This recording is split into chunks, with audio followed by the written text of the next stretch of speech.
رضي الله عنه قال قال رسول الله صلى الله عليه وسلم أنا زعيم ببيت في ربض الجنة لمن ترك المراء وإن كان محقا وببيت في وسط الجنة لمن ترك الكذب وإن كان مازحا وببيت في أعلى الجنة لمن حسن خلقه رواه أبو داود۔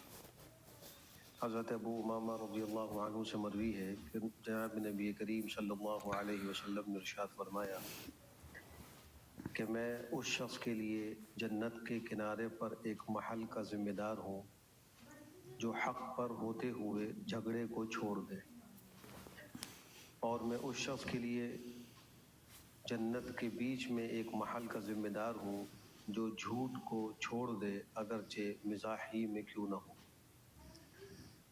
اور میں اس شخص کے لیے جنت کے اعلیٰ ترین مقام پر محل کا ذمہ دار ہوں جو اپنے اخلاق کو اچھا کر لے۔ اس میں تین لوگوں کے لیے پیغمبر جنت کے اندر محل کی ضمانت لے رہے ہیں۔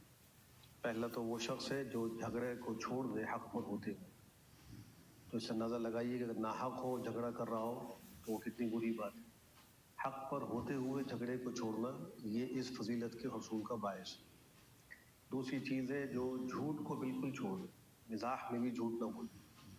اگر قصد اور ارادے سے کوئی شخص جھوٹ بول رہا ہے تو یہ اکبر الکبائر ہے، بڑے بڑے گناہوں میں بھی سب سے بڑا گناہ یہ ہے۔ شرک اور نافرمانیوں کے بعد اور ماں باپ کی حقوق کے بعد اس جھوٹ کا ذکر آتا ہے، جھوٹی قسمیں کھانا، جھوٹی باتیں کرنا۔ اور بہت سے لوگ آج مزاح میں جھوٹ بولنے کو جھوٹ نہیں سمجھتے، اور وہ دوستوں میں آپس کے لوگوں میں اس طرح کی باتیں کرتے ہیں اور بعد میں کہتے ہیں ہم نے تو مزاح کیا تھا۔ مزاح میں بھی سچ بولنا ضروری ہے، جھوٹ نہ ہو، اور وہ مزاح تکلیف کا باعث نہ ہو۔ اور آخری بات یہ فرمائی کہ جس کے اخلاق اچھے ہیں۔ اچھے اخلاق کا مطلب صرف یہ نہیں کہ انسان کسی کے آگے بہت نرمی سے گفتگو کرے، تین باتیں جمع ہوں گی تو اخلاق اچھے ہوں گے۔ نمبر ایک، جب ملاقات ہو تو اس کا چہرہ کھلا ہوا۔ نمبر دو، اس کا اکرام کرے، اس پہ کچھ مال خرچ کرے۔ اور نمبر تین یہ کہ اس کو تکلیف دینے سے بچے۔ تکلیف جس طرح کسی کی غیبت کر کے اس کو پہنچائی جا سکتی ہے یا اس کے مال کو چھین کر تکلیف دی جا سکتی ہے، ایسے ہی بسا اوقات شیطان ایذا رسانی یہ کام عبادتوں کے ذریعے سے لیتا ہے۔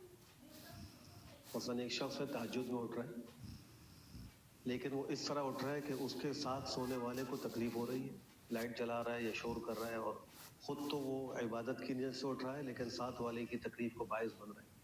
اس کو عبادت کا ثواب تو شاید نہ ملے لیکن ایذا رسانی کا گناہ ہو جائے گا۔ آج کل مسجد میں پنکھے بند ہیں، آواز بہت زیادہ گونجتی ہے، کوئی شخص تلاوت کر رہا ہو اور وہ اونچی آواز میں کر رہا ہو، آس پاس والوں کو، تسبیح پڑھنے والوں کو، نوافل پڑھنے والوں کو تکلیف ہو رہی۔ اب وہ شخص تو سمجھ رہا ہے کہ میں تو قرآن کریم کی تلاوت کر رہا ہوں، عبادت کر رہا ہوں، لیکن شیطان اس کے ذریعے سے ایذا رسانی کا کام لے رہا ہے۔ اس کے اخلاق اچھے نہیں ہو سکتے۔ اچھے اخلاق اسی کے ہوں گے جو دوسروں کو تکلیف دینے سے بھی بچے۔ اللہ ہم سب کو عمل کی توفیق نصیب فرمائے۔